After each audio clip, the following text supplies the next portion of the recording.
Bienvenue. Nous sommes heureux de vous compter parmi nous pour un nouveau Zoom Invest. Après de nombreuses années de rendement, disons très bas au niveau des obligations, on se voit de nouveau avec un rendement qui est plus élevé.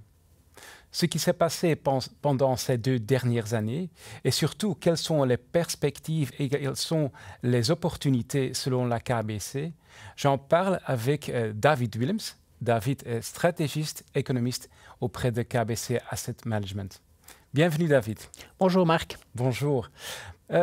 Au niveau des obligations et surtout les obligations allemandes sur 10 ans, on a vu passer le taux d'intérêt à négatif de 0,17 jusqu'à positif maintenant de 3%. C'est quand même un sacré parcours, non? Oui, en effet. Je pense qu'il faut surtout garder à l'esprit que les rendements obligataires ont été anormalement bas ces dernières années. Suite au Covid et à la crise énergétique observée en 2022, l'inflation a très fortement grimpé, ce qui fait que la Banque centrale européenne n'a pas eu d'autre choix que de revoir fortement sa politique monétaire. Ainsi, le taux de dépôt a été augmenté de 4,5 points de pourcentage depuis le début de 2022, ce qui est aussi à l'origine de cette forte hausse des rendements obligataires observés en zone euro. Ouais. Mais la BCE n'était pas une exception, hein. Par exemple, la Fed a plus ou moins mené la même politique. Pourtant, tout le monde était surpris. Dans une certaine mesure, oui. L'inflation élevée a été un grand problème dans la plupart des pays occidentaux. Donc également aux États-Unis, la Réserve fédérale américaine a été contrainte d'augmenter son taux directeur. La performance des obligations, tant en zone euro qu'aux États-Unis, a rarement été aussi mauvaise qu'en 2022. Nous nous attendions à une certaine normalisation de ces rendements obligataires, mais pas que ça se produise aussi rapidement. Ouais. C'était une déception, hein, et surtout pour les portefeuilles défensifs ou pour les investisseurs en obligations. Mais cette page, soi-disant derrière nous, on se voit dans une situation plus saine maintenant et on voit de nouveau des rendements attrayants pour les obligations. Oui, je le pense. La BCE est proche d'un taux directeur sommet. Également pour les rendements obligataires, on voit une certaine normalisation, et je veux dire par là qu'ils sont plus en ligne avec les attentes à long terme pour l'inflation et la croissance économique. Certes, il y aura encore des fluctuations, mais une hausse aussi importante que ce qu'on a observé ces 2 dernières années semble quand même fort peu probable. OK. Je sais, David, qu'il est extrêmement difficile de faire des prévisions sur le court terme, mais passons un peu au-delà de ce court terme, au-delà de cette fluctuation à court terme. Selon vous, qu'est-ce qu'un investisseur en obligation sur 20 ans, qu'est-ce qu'il peut attendre comme rendement? Disons qu'un portefeuille obligataire bien diversifié, c'est-à-dire composé d'obligations d'État et d'obligations d'entreprise, réparties sur différentes maturités, donne aujourd'hui un rendement à maturité d'environ 4%. Si on suppose que les rendements obligataires dans 20 ans soient proches des niveaux actuels, alors le rendement annuel moyen brut de ce portefeuille obligataire sera aussi d'environ 4%. Ouais. Pourtant, on voit des obligations d'État qui donnent plus ou moins le même rendement. Et l'exemple était l'obligation d'État qui a été émise récemment. Pourquoi quand même opter pour une durée plus longue? Alors, les rendements des obligations à court terme sont très fortement influencés par la politique monétaire des banques centrales.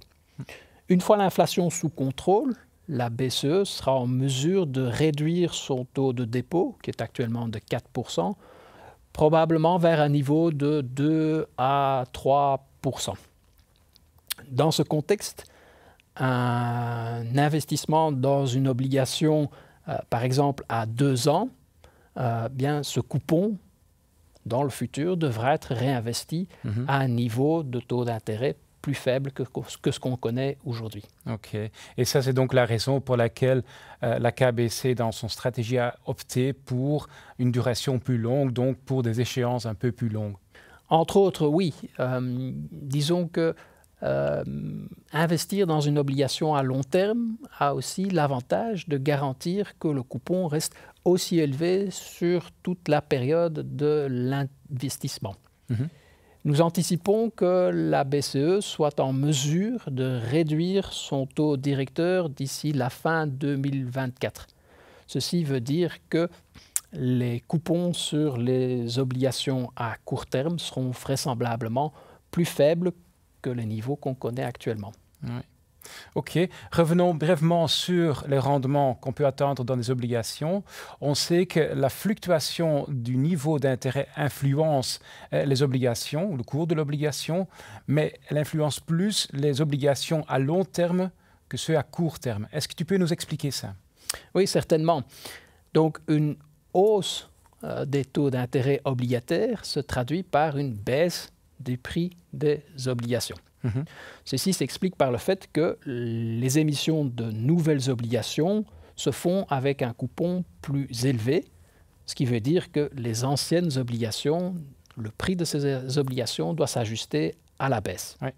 À l'inverse, une baisse du taux d'intérêt obligataire va se traduire par une hausse des prix des obligations. De manière simplifiée, on peut ainsi dire que, par exemple, pour une obligation à 2 ans, une hausse du rendement obligataire de 1 point de pourcentage va se traduire par une appréciation du prix d'environ de 2%. Pour une obligation à 10 ans, la hausse du cours sera d'environ 10%. OK. C'est intéressant parce que si au courant de l'année, le taux d'intérêt devrait diminuer, on pourrait se voir avec des rendements plus élevés que les 4%. Et en plus, il existe des obligations qui donnent un rendement plus élevé que ces 4%, entre autres les obligations d'entreprise. Ça, c'est sans doute la raison pour laquelle la KBC, dans sa stratégie, opte pour des obligations d'entreprise. Les obligations d'entreprise sont intéressantes. Elles offrent un rendement à maturité qui est supérieur aux obligations d'État, une prime de risque pour le défaut potentiel d'une entreprise. Alors cette prime de risque existe toujours, mais aujourd'hui on voit qu'elle est en ligne avec la moyenne historique et donc attractive. Oui.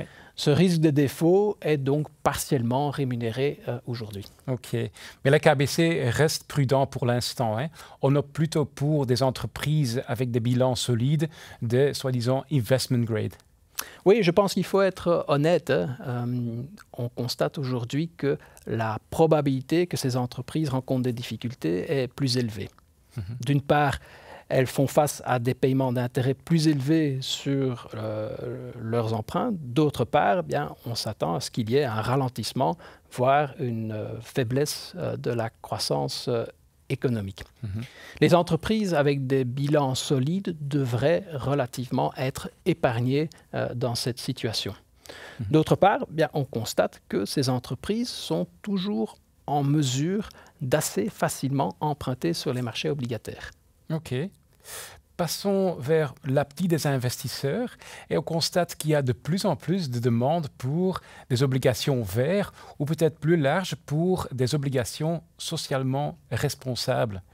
Est-ce que nous avons cette sorte d'obligation également dans notre collimateur? Très certainement. Alors, cette thématique n'est pas nouvelle, mais on constate qu'il y a plus d'appétit auprès des investisseurs. La plupart des portefeuilles obligataires chez KBC sont déjà investis dans ces obligations socialement responsables, tant en obligations d'État qu'en obligations d'entreprise. On le voit un petit peu comme une situation gagnant-gagnant, où d'une part, on a des rendements attractifs, mais en même temps, on a aussi une considération pour les générations futures. OK. On en a déjà parlé, David. Après de nombreuses années d'avis négatifs sur les obligations, mais pour l'instant, nous sommes à nouveau positifs pour les obligations. Comment est-ce que ça se traduit dans les portefeuilles sous-jacents? Des obligations, et certainement les obligations d'État, ont toujours une place dans un portefeuille d'investissement mixte. Quand il y a des turbulences sur les marchés financiers, les investisseurs ont tendance à se réfugier dans les obligations et donc le cours de ces obligations a tendance à augmenter. Mais je pense que la raison la plus importante est cette normalisation des rendements obligataires et le fait que ces rendements obligataires n'ont plus été aussi attractifs depuis de nombreuses années. KBC a donc une préférence pour les obligations par rapport aux actions et à l'épargne. OK. Et c'est une aubaine pour l'investisseur défensif, n'est-ce pas? Oui, en effet, les rendements obligataires plus élevés sont une aubaine pour ces portefeuilles d'investissement plus défensifs, tout simplement parce qu'ils sont traditionnellement plus investis dans cette classe d'actifs. OK. Merci David pour tes explications. Avec grand plaisir, Marc. En résumé, je retiens que les obligations ont connu un rendement très faible pendant de nombreuses années, mais qu'entre-temps, les rendements sont de nouveau attrayants. Dans la stratégie, on y tient compte et on va les surpondérer, surtout par rapport aux autres classes d'actifs. Finalement, c'est une aubaine pour les investisseurs défensifs ou les investisseurs en obligations. Merci beaucoup d'avoir été avec nous. On se donne rendez-vous le mois prochain pour un nouveau Zoom Invest.